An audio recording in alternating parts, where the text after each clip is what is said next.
पूज्य रामपाल जी महाराज के अमृत वचन। ये तो मनमाना आचरण है। गीता एक ऑथेंटिक हमारा ग्रंथ है और गॉड गिवन है।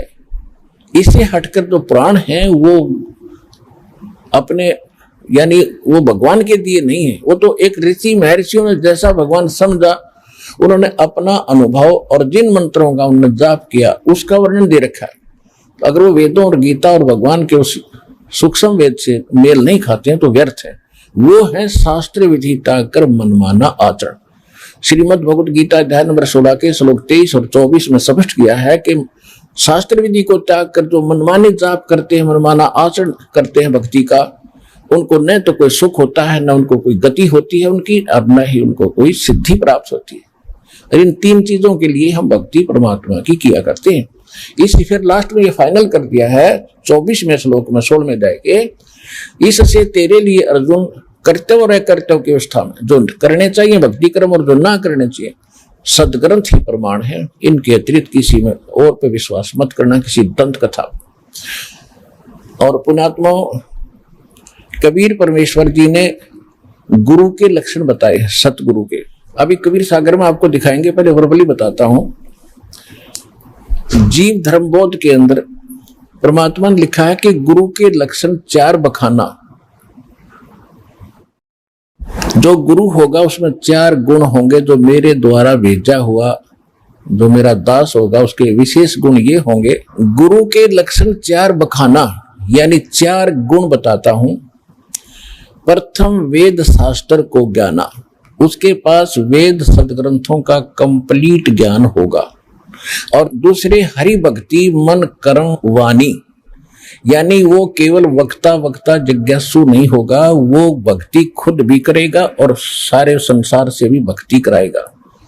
और तीसरे समदृष्टि कर जानी, और तीसरा उसमें ये गुण होगा कि सभी को एक समान दृष्टि से व्यवहार करेगा, एक जैसा सबको बर्ताव करेगा, समदृष्टि होगा। और चौथे वेद विधि सब कर्मा, चौथा जो लक्षण होगा उसमें उसके सभी जो कर्म होंगे वेद के अनुसार होंगे, उसी अनुसार उसकी साधना होगी, उन्हीं में प्रमाणित होंगे। और ये 4 गुरु गुण जानो मर्मा, कहते उस गुरु के अंदर ये 4 गुण होंगे, इस मर्म को, इस गुप्त भेद को पहचान लेना। ये देखिएगा कबीर सागर, ये है कबीर सागर। और कबीर सागर परमात्मा का दिया हुआ अपना ज्ञान है। ये खेमराज श्री कृष्ण दास प्रकाशन मुंबई से छपा है। और ये यहाँ से इसके 1960 पृष्ठ पर जीव धर्म बोध एक चैप्टर है, इसके 1960 पृष्ठ पर देखिएगा। यहां परमात्मा ने बताया है कि गुरु के लक्षण 4 बखाना, गुरु के लक्षण 4 बखाना। प्रथम वेद शास्त्र को ज्ञाना, और दूसरे है ये वैसे पुनः हरि भक्ति मन कर्म वाणी, और तृतीय समदृष्टि कह जानी, जानी है गानी गलती मिसपट है। और चौथे वेद विधि सब कर्मा, चौथा गुण ये होगा कि वेद विधि के अनुसार वो सब साधना बताएगा। और ये 4 गुण गुरु गुण जानो मर्मा, कि उस संत के अंदर ये 4 गुण होंगे, ये मर्म यानी इस गुप्त भेद को तुम समझ लेना। तो दास आज देखो ये इस तरह की वजह से कबीर एक सागर है, कबीर परमात्मा की वाणी एक सागर है। और दास जब से ये दास को मंत्र प्राप्त हुए हैं, आगे जब से आपको देने लगा है, सन 1994 से यही मंत्र दे रहा है जो आज आपको प्राप्त है। और आप पहले जिनको प्राप्त है उनको मालूम है। और आज इस कबीर सागर से ये मोती बाहर आ रहे हैं कि ये है वो ज्ञान, तो और दृढ़ कर रहा है आपको भी हमारे को कि हम पहले ठीक रास्ते चल रहे थे। और आज भगवान ने भी सिद्ध कर दिया कि जो परम संत होगा वो वेदों अनुसार ही सब साधना बताएगा। अब वेद क्या बताते हैं? गीता अध्याय नंबर 8 के श्लोक नंबर 13 में इसने स्वयं स्पष्ट कर दिया गीता ज्ञानदाता ने, ओम इति एक अक्षरम ब्रह्म विवहारण मामन समण ये परियाति तजन देहम सयाति परमाम गति। मुझ ब्रह्म का केवल एक मंत्र है और इसकी जो अंतिम सांस तक सिमरण करता हुआ भक्ति करता हुआ शरीर छोड़कर जाएगा तो इससे मिलने वाली परम गति प्राप्त हो जाएगी। तो ओम से क्या प्राप्ति होती है? ब्रह्म का जाप है, ब्रह्मलोक प्राप्ति होती है। 8वें अध्याय के 16वें श्लोक में गीता जी ने स्पष्ट कर दिया कि ब्रह्मलोक में गए हुए भी जन्म मृत्यु में आते हैं, यानी परम गति हुई नहीं। जो 7वें अध्याय के 18वें श्लोक में इसने अपनी गति को भी अश्रेष्ठ बताया है, इसलिए इतने प्रमाण देने पड़ रहे हैं आपको दास के द्वारा। अब परमात्मा ने सिद्ध कर दिया है कि जो ये ओम के अतिरिक्त जो अन्य जाप ये लोग करते हैं वो शास्त्र विदिता कर मनमाना आचरण है। और वेद कौन से हैं? 4 वेद तो प्रत्यक्ष है और 5वां जो वेद है सूक्ष्म वेद है, वो कंप्लीट स्पिरिचुअल नॉलेज है, कंप्लीट इन ऑल रेस्पेक्ट, जो गॉड गिवन है। गॉड गिवन तो वेद भी है, लेकिन इसने काल ने जानबूझकर बकवाद कर दी, वो मेन वस्तु समाप्त कर दी और भगवान के डर से इसने 4 वेद रख दिए। अब इन 4 वेदों में वो कंप्लीट कोर्स नहीं है, इसलिए भगवान स्वयं आते हैं हमारे को वो कंप्लीट कोर्स इस भक्ति का देने के लिए। और कंप्लीट के बिना कंप्लीट मोक्ष नहीं हो सकता, पूर्ण ज्ञान पूर्ण भक्ति साधना के बगैर पूर्ण मोक्ष नहीं हो सकता। आप कोई मोबाइल नंबर मिलाते हो, 1 नंबर की ऊक चूक हो जाती है कम या ज्यादा तो भी बात नहीं बढ़ती, पता नहीं कहां मिलेगा जाकर, तो सभी बात सही होंगी तभी बात बनेगी। तो वो वेद वो है, यानी जो वेदों को दास इसलिए 7वें रेफरेंस में लेता है कि आप वेदों को सत्य मानते हैं और श्रीमद् भगवत गीता को आप सत्य मानते हैं, अन्यथा किसी ग्रंथ की आवश्यकता नहीं थी। कबीर परमात्मा ने इस दास को एक विशेष ज्ञान दिया है, जो परमात्मा कबीर सागर में कबीर वाणी एक अध्याय है, उसके 137 पृष्ठ पर कहा है कि 33 अरब ज्ञान हम भाखा और मूल ज्ञान हमने गुप्त ही रखा। जो सृष्टि रचना दास ने बताई है, जो आज तक कबीर सागर में भी नहीं है जो वस्तु, और गरीबदास जी की वाणी में भी नहीं है, वो परमात्मा कबीर जी ने इस दास को हटकर दिया है।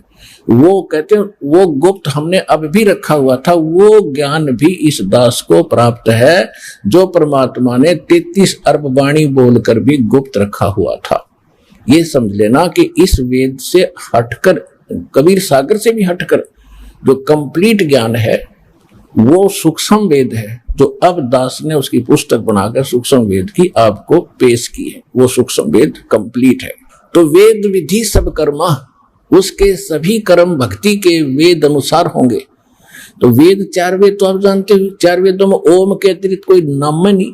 अंडरस्टूड हो गया कि हम ओम नाम भी देते हैं आपको सतनाम में, और उससे हटकर फिर हमारे कमलों के जो मंत्र हैं ये वेदों में हैं, लेकिन वेदों में इन कमलों को खोलने के मंत्र नहीं है।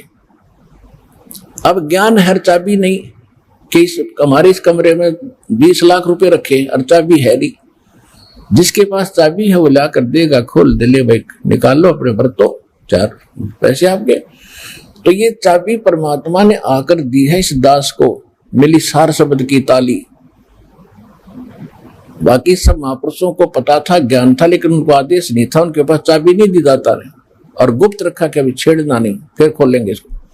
तो अब ये कंप्लीट जो ज्ञान है, परमात्मा कहते हैं वेद मेरा भेद है और मैं ना वेदन के माही, और जौन वेद से मैं मिलूं ये वेद जानते नहीं। वेद जो है वेद ये मेरी महिमा ही गाते हैं, मेरे विषय की जानकारी ही रखते हैं कि कबीर इज गॉड, वह सर्वशक्तिमान है, ऊपर रहता है, मनुष्य दृश्य है, वहां से चलकर आता है, इस 3 प्रकार की लीला करता है,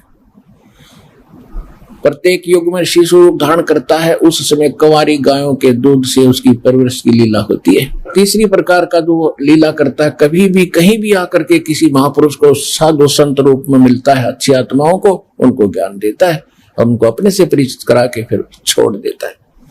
और एक रूप में परमात्मा ऊपर रहते, सिंहासन के ऊपर विराजमान है, अनंत कोट ब्रह्मांड के संचालक के रूप में। वहां उनके शरीर का तेज इतना जैसे 1 रोम यानी बाल में करोड़ सूर्य मिला दे, करोड़ चंद्रमा, तो भी फीके पड़े।